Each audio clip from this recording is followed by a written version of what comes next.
은혜 받을 하나님 말씀은 시편 6편 1절에서부터 10절까지 말씀입니다. 우리 한 절씩 우리 교독하도록 하겠습니다. 제가 먼저 1절 읽습니다. 여호와여 주의 분노로 나를 책망하지 마시오며 주의 진노로 나를 징계하지 마옵소서.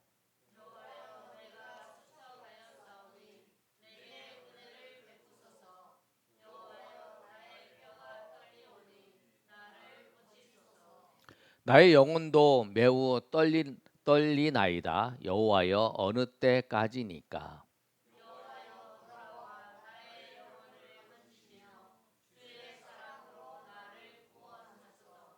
사망 중에는 주를 기억하는 일이 없사오니 스울에서 주께 감사할 자 누구리이까.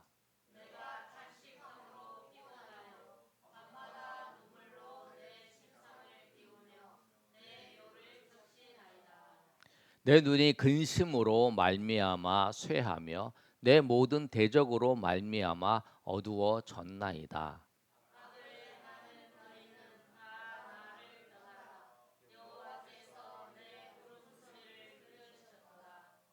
여호와께서 내 간구를 들으셨으며 여호와께서 내 기도를 받으시리로다.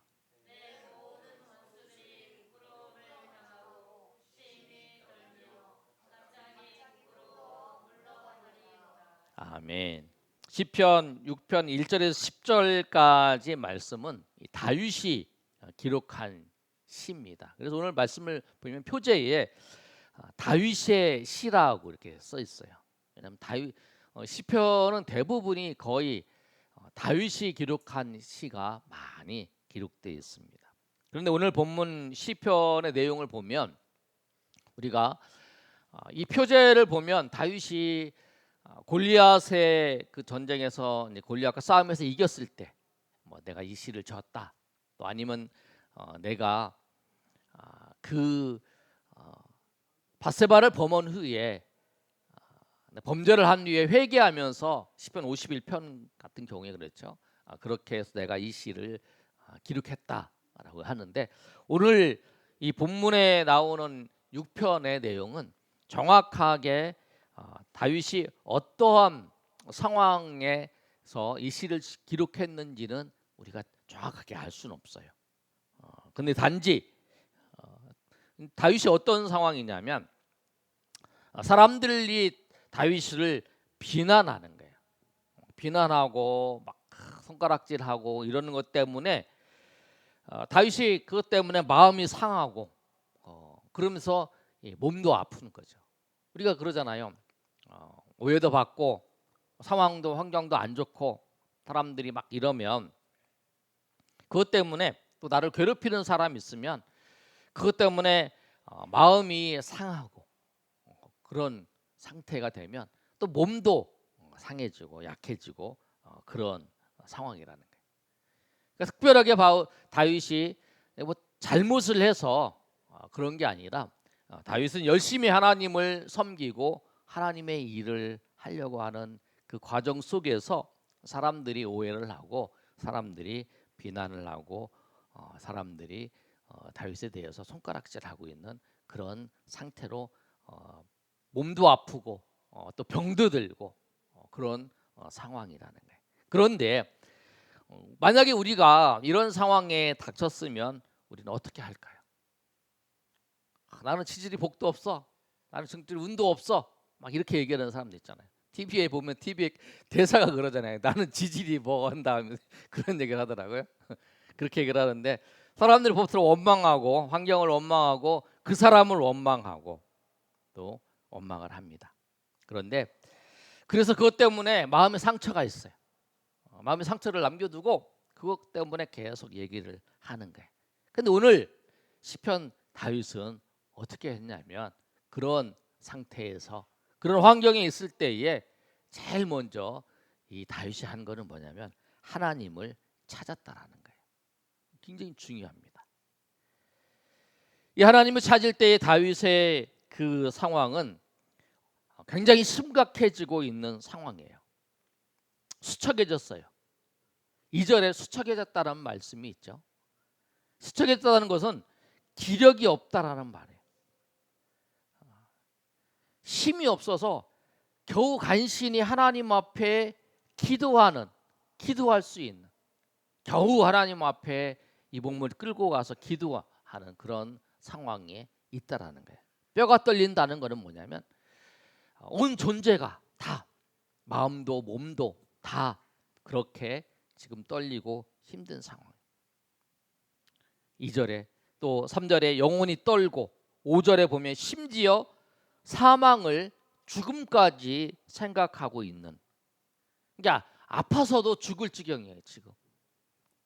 그래서 다윗은 지금 탄식으로 밤마다 침상에서 눈물을 흘리고 있습니다. 6절의 말씀을 한번 보여주시면, 6절의 말씀이 이렇게 있잖아요. 5절부터 보시면 사망 중에서 누가 주를 기억하는 일이 없사오니 서울에서 죽게 감사할 자 누구일까? 죽음을 생각하고 있는 거예요. 너무나 힘들고 어려워서 이 죽음이 이제 생각나는 거예요. 그리고 6절에 내가 탄식함으로 피곤하여 밤마다 눈물로 내 침상을 띄우며 내 요를 적시나이다. 그러니까 너무 힘들고 어려워서 밤마다 그 침상에서 눈물을 흘리고 있는 그런 상황이라는 거예요.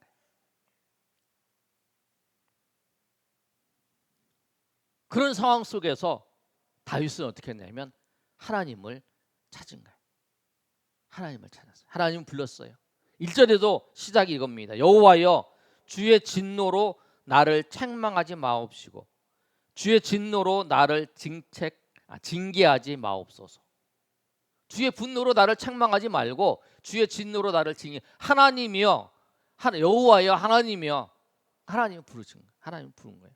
2절에도 여호와여 내가 스쳐겠사오니, 3절에도 여호와여 어느 때까지입니까?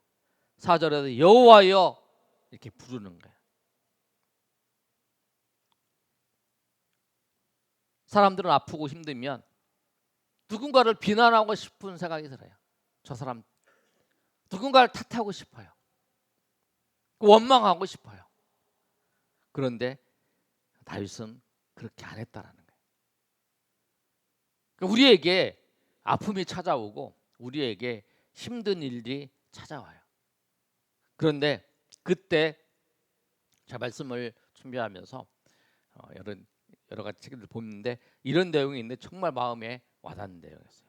아픔을 낭비하지 말아야 합니다 라고 하는, 아플 때 우리가 해야 될 것은 깊이 회개해야 합니다. 나를 아프게 하는 것은 사람이나 환경이 아닙니다. 나를 가장 아프게 하는 것은 나의 죄입니다. 우리는 억울하게 비난받고 억울해서 아프기도 합니다. 그러나 이때 자신을 하나님 앞에서 철저하게 회개하고 기도해야 합니다. 아멘. 다윗은 지금 자기가 잘못해서 고통당하는 상황이 아니에요. 쉽게 얘기하면 억울하게 지금 고통당하는 거예요. 나는 잘하고 있는데, 나는 정말 열심히 하나님을 섬기고, 그런데 하나님께서 허락하셔서 이 어려움과 이 고통과 아픔이 찾아왔어요. 근데 원망이 아니라 1절에 다윗이 이렇게 고백하잖아요. 주여, 1절에 뭐라고 썼냐면 주여 주의 분노로 나를 책망하지 마시오며 주의 진노로 나를 징계하지 마시옵소서. 그렇게 하는 거라는 거예요.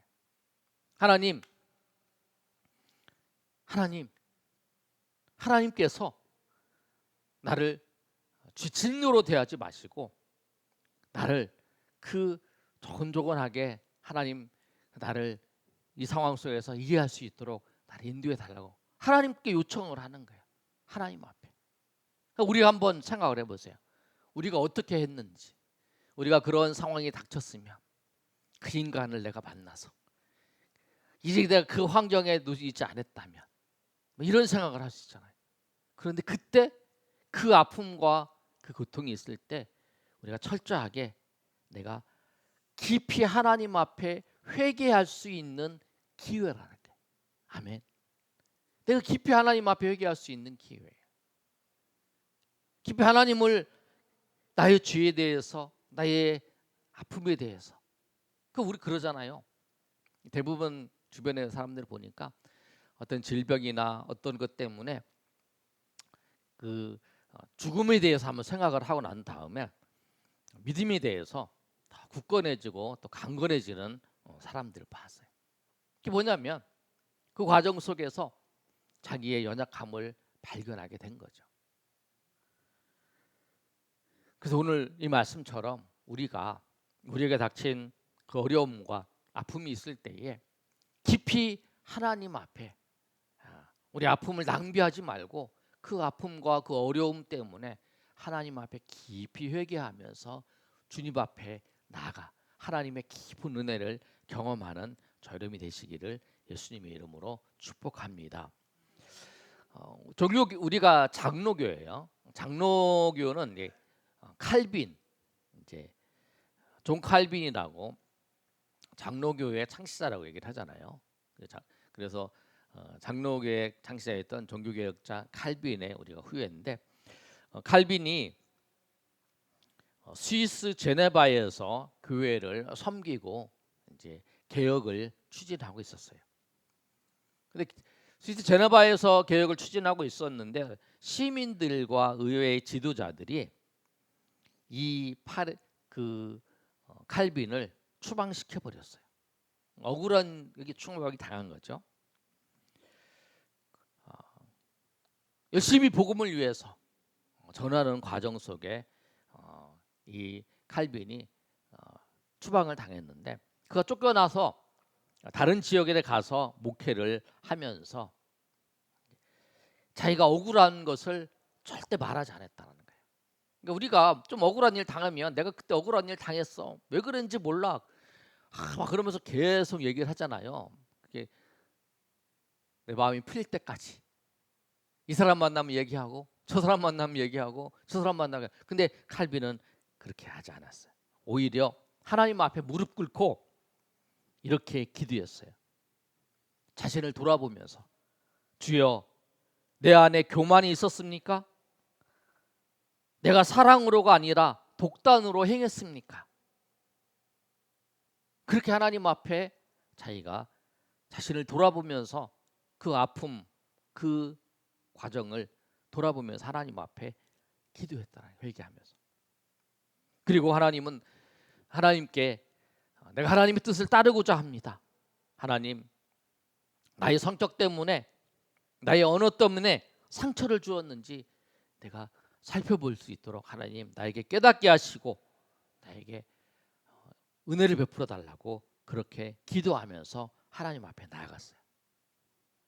그렇게 기도하는 칼빈은 회개하는 마음으로 그 목회를, 사역을 굳굳이 감당하고 있었어요. 근데 몇 년 후에 그 제네바의 그 사람들이 칼빈을 불렀어요. 그래서 칼빈이 돌아와서 예전보다 더욱 성숙하고 겸손하게 그 교회를 섬겨서 세계 교회 개혁시키는데 귀중한 역할을 한 거예요. 그래서 아마 그 갔다 온 다음에 그가 종교개혁을 시켰던 그 일들이 아마 종교계에서 굉장히 위대한 업적을 남긴 걸 볼 수 있어요. 우리가 누구나 인생을 살면서 억울한 일을 당해요. 그 억울한 일을 당한 때가 뭐냐면 기도하기에, 하나님을 찾고 기도하기에 좋은 시간이고, 또 그 하나님께 회개하고 기도하기에 좋은 시간이라는 거예요. 세상의 사람들과 죄와 싸우면 반드시 우리 패합니다. 사람들과 싸워서 패하고요, 죄와 싸워도 패해요. 그러나 우리는 싸워야 될 것이 뭐냐면 나 자신의 죄와 싸워야 된다. 그러면 승리할 수 있어요. 저 사람이 잘못했다, 너 그거 고쳐야 된다. 아니에요. 내가 잘못한 거를, 하나님 앞에 잘못한 걸 내가 고치면 그렇게 하나님께서 회복시켜 주시고 인도해 주다. 다른 사람을 회개시키려고 하면 안 되나요? 회개 안 해요. 마음만 강팍해지고 다툼만 일어나지. 절대 내가 주님 앞에 회개해야 돼. 그래. 뭐 그 노력을 하다 다른 사람을 회개시키려고 노력하는 건 너무 큰 헛수고라는 거예요. 그 마음만 더 상처를 입어요. 나 자신을 회개하기 위해서 노력하면 정말 하나님께서 참 기쁨과 은혜를 베풀어 주신다는 거예요. 나는 억울한 일 당하고 있을 때에 억울하다고 토로하고 비난하고 원망하고 하지 않았는가? 말씀을 전하는 저도 억울한 일 당하면 그냥 토로하고 그러죠. 그러나 오늘 말씀을 보면서 이제는 좀 그 부분에서 덜하다는 거예요. 토로하고 그러면 하나님의 그 은혜를, 아픔의 그 기회를 놓치고 깊은 하나님의 은혜를 경험하지 못한 경우가 있다라는 거예요. 그래서 우리가 오늘 당할 때에 원망 대신 하나님께 회개하고 주님 앞에 나아가시는 저 여러분이 되시기를 소망합니다. 다윗이 그랬던 것처럼 그 은혜 가운데 나아가시길 바랍니다. 그러면 다윗이 이 회개의 기도를 하나님 앞에 했을 때 하나님은 어떻게 하셨는가? 하나님은 그 다윗의 회개의 기도에 응답하셨다라고 하는 거예요. 하나님은 우리의 기도에 응답하십니다. 우리가 기도한다는 것은 우리가 계속적으로 말씀하고 있죠. 하나님의 응답이 있기 때문에 기도한다는 거예요. 기도하는 과정 속에 다윗의 그 기도가 어떻게 바뀌었는지 6절과 7절의 말씀을 보면 우리가 볼 수 있어요. 6절의 7절과 말씀을 보시면 다윗이 지금 상황이 이렇잖아요. 내가 탄식함으로 피곤하여 밤마다 눈물로 내 침상을 띄우며 내 요를 적시나이다. 내 눈이 근심으로 말미암아 쇠하며 내 모든 대적으로 말미암아 어두워졌나이다. 지금 그런 상황이에요. 지금 기도하는 과정 속에서도 대적들로 말미암아 내 눈이 근심으로 쇠하고 내 모든 대적으로 말미암아 그 환경이 어두워지고 난 눈물 흘리고 있다는 거예요. 그런데 8절의 내용을 보면 달라집니다. 8절에 뭐라고 하면 악을 행하는 너희는 다 나를 떠나라. 여호와께서 내 울음소리를 들으셨도다. 9절에 보면 여호와께서 내 간구를 들으셨으며 여호와께서 내 기도를 받으시리로다.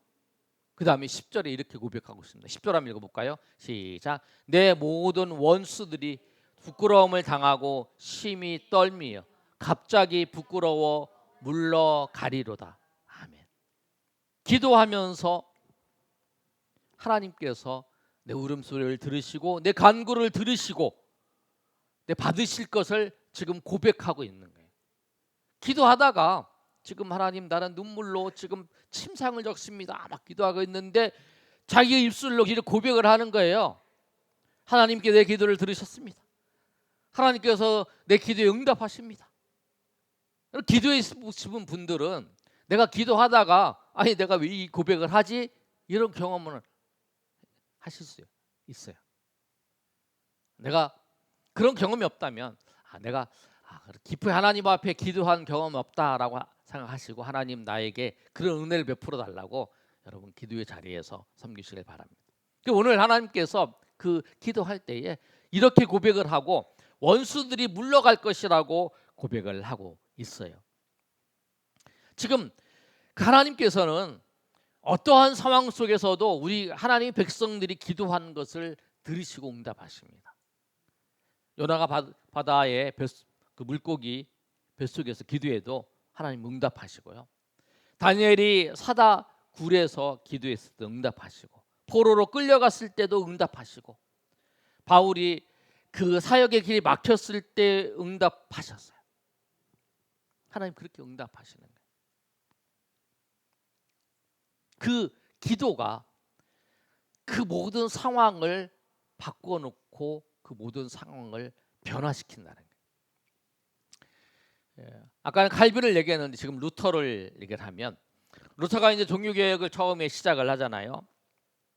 그런데 얼마 지나서 그 주교궁에서 당신이 쓴 저술에 대해서 취소를 해라라고 요청을 했어요. 그럼 너 용서해 줄게. 그랬더니 이 루터가 하룻밤을 기한을 달라라고 했어요. 그리고 하룻밤에 간절히 기도했어요. 중요한 결정을 할 때 우리가 하나님 앞에 꼭 기도해야 됩니다. 그러고 난 다음에 그 요청한 것을 거부를 합니다. 나는 성경과 양심을 내가 따릅니다. 그게 포로될 수가 없습니다. 그렇게 하는 거예요. 그리고 이제 추방이 돼서 쫓겨나서 있는데 하나님께서 그 다른 사람을 하나님께 붙이셔가지고 그 사역을 계속하고 성경을 번역하는 일을 해서 종교 개혁을 이제 시작을 하고 종교 개혁의 불이 쫙 퍼지고 나아가는 그 계기가 된 그 사건이에요. 그게. 근데 그날 밤에 기도한 내용을 보면 이렇게 기록되어 있어요. 처음에는 루터가 탄식과 두려움으로 고백합니다. 전능하신 영원하신 하나님이여, 세상이 얼마나 두려운지요. 제 믿음이 너무도 작습니다. 이렇게 고백을 해요. 그리고 세상의 힘에 의지한다면 다 끝장입니다. 그렇게 고백을 하면서 이 일이 제 일이 아니라, 이 종교개혁 일이 제 일이 아니라 주님의 일입니다. 이 일은 거룩한 일, 주의 일입니다. 목숨도 아끼지 않겠습니다. 라고 그가 기도를 하는 거예요. 처음에는 탄식과 그 두려움에서 하나님 앞에 기도하지만 기도하면서 내가 이 주님의 일을, 내가 이 주님의 거룩한 일을 내가 하겠습니다. 내가 목숨을 아끼지 않고 내 일을 하겠습니다라고 하는 그 결단이 그가 기도하면서 하나님이 그렇게 은혜 주신 거라는 거예요. 그래서 그 기도를 통해서 그가 했다라는 거예요. 그러면서 나중에 루터가 고백하잖아요. 나는 못하는데 주님이 하십니다. 그렇게 기도를 하면서 그 사역을 감당한 그 모습이에요. 주님, 저는 불가능합니다. 그러나 두려움과 그 모든 것은 주님 일이기 때문에 주님께서 이루실 것을 믿습니다. 그리고 결과를 주님께 맡깁니다. 저는 순종하겠습니다. 사람의 지혜를 다 꺾어버리시고 말씀의 빛으로 나를 인도하셔서 내가 이 주의 길을 걸어갈 수 있도록 하나님 함께해 주시옵소서. 그렇게 기도하고 내가 그 주교궁에 가서 내가 철회하지 않겠습니다 라고 추방을 당하고 종교개혁이 일어나서 지금 이제 우리 개신교잖아요. 우리 기독교 개신교가 이제 생겨난 거예요.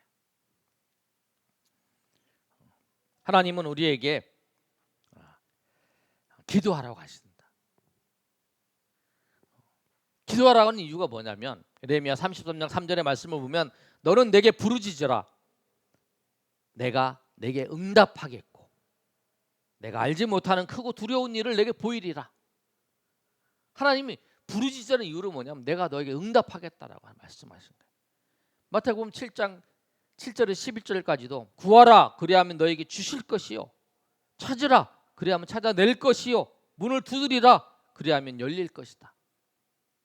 하나님이 주시려고, 하나님이 찾아주시려고, 하나님이 문을 열어주시려고 그렇게 하시는 거예요.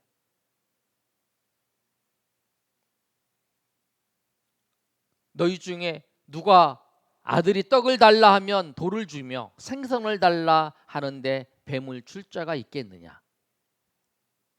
너희가 악한 자라도 좋은 것으로 자식에게 줄 줄 알거늘 하물며 하늘에 계신 너희 아버지께서 구하는 자에게 좋은 것으로 주시지 않겠느냐?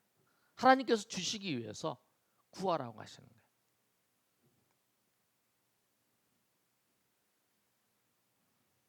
내가 기도를 잘해서 내가 거룩해서 하나님께서 내게 응답해 주시는 게 아니에요. 내가 기도를 잘한다고 내가 거룩하고 내가 잘해서 하나님이 응답해 주시는 게 아니라 응답은 하나님이 우리에게 은혜로 주시는 거예요. 주시겠다고 약속하신 그분이 하나님께서 우리에게 주시는 거예요. 그래서 하나님 앞에 기도를 하는 거예요.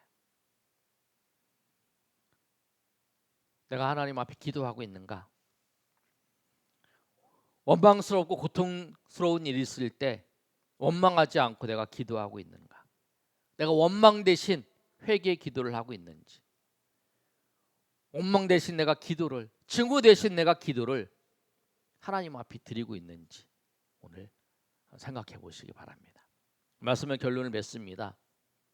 하나님의 백성의 유일한 그 안식처는 어디냐면 하나님이세요. 하나님. 그리고 그 하나님의 은혜를 경험할 수 있는 그 통로, 그 길이 뭐냐면 기도라고 하는 거예요. 우리가 어려운 일, 힘든 일 닥쳤을 때에 하나님께로 가는 거죠.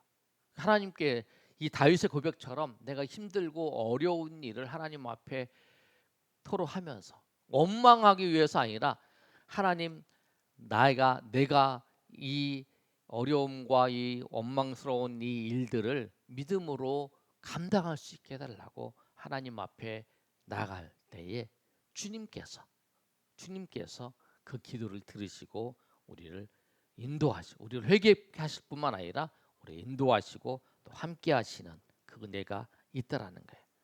그래서 원망의 마음으로 하나님 앞에 왔지만 하나님을 만남을 통해서 회개와 감사의 모습으로 주님 앞에 나아가는 거예요. 나를 사랑해 주신 주님을 만나기 때문에, 주님을 만나는, 주님을 인격적으로 만났을 때의 첫 번째의 모습이 뭐냐면 회개잖아요. 베드로가 예수님을 만났어요. 그때에 주님 나를 떠나소서, 회개의 모습, 그리고 그 회개의 모습 이후에 감사, 우리의 연약함을 회복시켜 주시고 인도하시는 하나님을 찬양하며 나아가는 그런 모습이 있다라는 거예요. 그래서 우리가 일이 닥칠 때마다 하나님 앞에, 평상시에도 하나님 앞에 기도하지만 항상 하나님 앞에, 항상 우리가 기도하는 백성이지만, 그리고 더 어려운 일 때 원망이 아니라 하나님 앞에 나아가서 회개함으로 하나님 앞에 기도하시는 저 여러분 되시기를 예수님의 이름으로 축원합니다. 아멘.